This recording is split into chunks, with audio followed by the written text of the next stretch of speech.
¿Qué tal, jóvenes? En este video vamos a continuar con algunos de los conceptos de matrices que me gustaría mencionarles antes de comenzar con los ejercicios, ya que este tipo de ejemplos pueden encontrarse en algunos de los ejercicios y necesitamos tener la capacidad de identificar qué tipo de matrices estamos trabajando.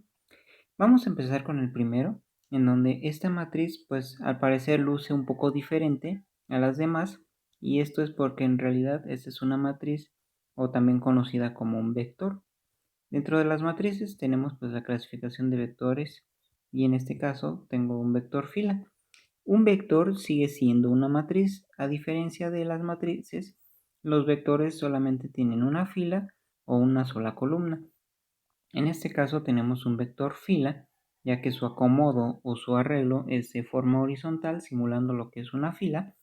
Y si lo quisiéramos escribir como matriz, lo podemos escribir como matriz de orden. El orden de este vector pues es de una fila por tres columnas, ¿sí? Recuerden que para leer la parte de matrices siempre se lee primero la fila y después la columna. En este caso tengo una sola fila y tengo una, dos, tres columnas.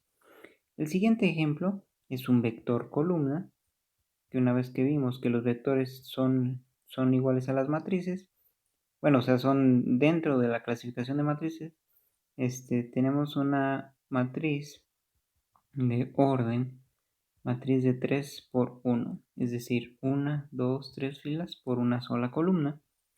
Y esos son los tipos de vectores que nos podemos encontrar, pero también los conocemos como matrices. Otra de las matrices importantes que también conocemos es la matriz identidad. A esta matriz se le conoce como matriz identidad, en donde todos los elementos fuera de la diagonal principal son 0. Solamente los elementos de la diagonal principal son 1, y a esta matriz se le conoce como matriz identidad. Esta es una de las matrices más importantes en el cálculo de matrices. Después tenemos la matriz unitaria. Toda esta de aquí, esta es la matriz unitaria, y esa matriz unitaria es aquella en donde todos sus elementos dentro de la matriz están compuestas por 1. Enseguida tenemos una matriz que su orden es 2 por 2, pero lo que quiero recalcar aquí en esta matriz es esta T. Esta T de aquí quiere decir que hay que calcular su transpuesta. Y cuando hablamos de transpuesta, lo que hacemos es una pequeña transformación de filas a columnas. Es decir, si yo calculo la transpuesta de esa matriz, mis filas se van a convertir ahora en columnas, ¿sí? Entonces mi primer fila va a ser ahora mi primer columna. Noten que mi primer fila era 4 y menos 2, y en este caso es ahora mi primer columna. Y mi segunda fila va a ser mi segunda columna, 3 y menos 3.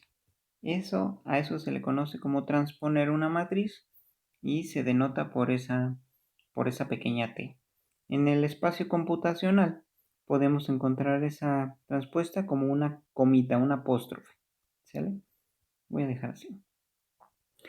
Y después tenemos una matriz a la menos 1. Ese menos 1 indica inversa.